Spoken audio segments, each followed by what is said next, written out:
sidaada caadada ahayd waxaa rabtaa inaad soo oydid, waxaa rabtaa inaad dhahdid hebel baa imaagay, ree hebel baa saa ii galay, habeen leen iskama celiside anigu tiibaanahay maxaa ku dhahaysaa, see u dhihi kartaa hadalba kaagama furnee, hadalba kuuma furnee, see cid ula tirsan kartaa? ma adiga xalay ma adiga halkaas duufka iyo oohinta isku daraya cid la hadlaya? qurxay geed baa ka weyn. annagana weydii reebicdaan wuxuu yahay waalidiinta kuma soo sheegin miyaa? si fiican ii dhegaysa aniga, si fiican ii dhegaysa aniga, anaa runta kuu sheegaya. heesahan iyo waxaan aad ka hadlaysidna anugu ma fahmin.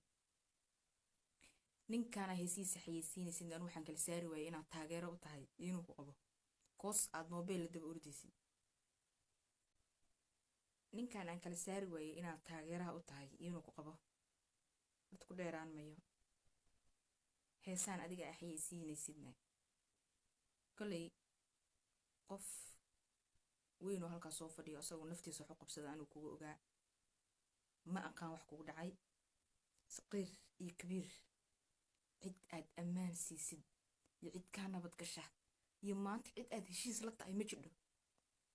kuwii dadku ugu dhawaaba xagataa, kuwii asxaabta kula habaada weji kuu hayn. annaga waxbaa nagu meeraysan.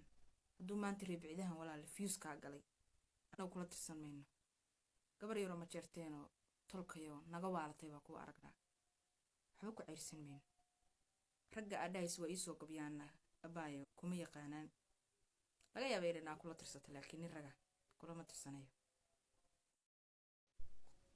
mideeda kale